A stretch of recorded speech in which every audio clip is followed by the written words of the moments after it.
बांग्लादेश खां पोइ सिंध में महाॿोॾि वारो सिलसिलो शुरू थियो आहे। बांग्लादेश में बरसाति तबाही मचाई। सिंध जे मुख़्तलिफ़ इलाइक़नि में न सिर्फ़ बरसाति तबाही मचाई आहे पर तहस नहस करे छॾियो आहे। मुख़्तलिफ़ ॻोठनि, शहरनि, वस्तियुनि, वाहणनि में पाणी भीजी वियो आहे। फ़सुल मुकमिल तौर ते तबाह थी विया आहिनि। केतिरा ई घर ढही पट थी विया ऐं घर ढहण खां पोइ सूरत हाल सैलाब वारी शुरू थी वई आहे।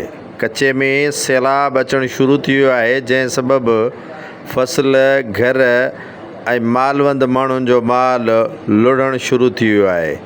सिंध सॼीअ में मॉनसून जे बारिशुनि वारो सिलसिलो शुरू थियण बैदि सॼी सिंध में नेशनल डिज़ास्टर मैनेजमेंट तरफ़ां अलर्ट जारी कयो वियो ऐं सिंध हुकूमत खे चयो वियो आहे त हू इन महाॿोॾि खे मुंहुं ॾियण जे लाइ पंहिंजा सख़्त खां सख़्तु तदाबीर अख़्तियार कनि ऐं माण्हुनि जी रेस्क्यू करे उन्हनि खे कंहिं महफ़ूज़ मक़ाम ते पहुचाइनि। पर सिंध हुकूमत जा मिड़ई इदारा सभु ख़ैर वारे बुनियाद ते हली रहिया आहिनि।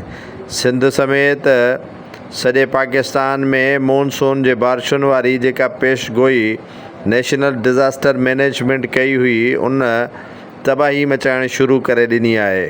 सिंध में महाॿोॾि जो अलर्ट जारी थियण बैदि बि सिंध हुकूमत जे कंहिं बि इदारे खे कननि ते जूं बि नथी चुरे।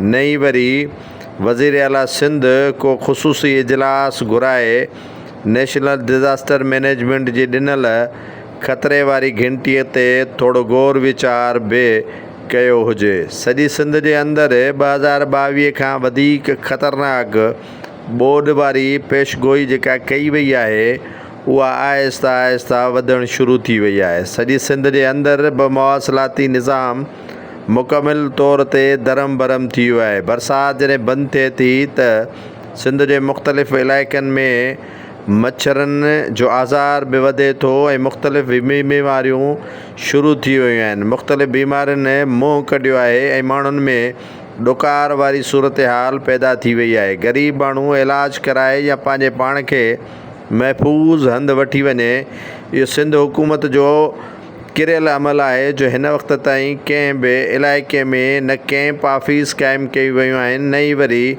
माण्हुनि खे को रेस्क्यू करण जूं कोशिशूं थी रहियूं आहिनि।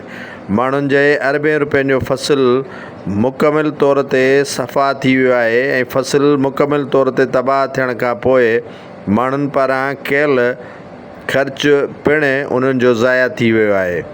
ॿोॾि या बरसाति क़ुदरती आफ़तूं आहिनि, पर हुकूमतुनि जो कमु उन्हनि ते बहितर अंदाज़ में बहितर हिकमत अमली ज़रिए माण्हुनि जो रेस्क्यू करणु, उन्हनि जी मदद करणु ऐं उन्हनि खे महफ़ूज़ हंधनि ते पहुचाइणु शामिलु हूंदो आहे। पर अफ़सोस जो मक़ाम इहो आहे त सिंध हुकूमत अहिड़ो को बि जोॻो उपाउ न वठी सघी आहे जंहिंसां माण्हू को सुकून जो साहु खणी आराम कनि।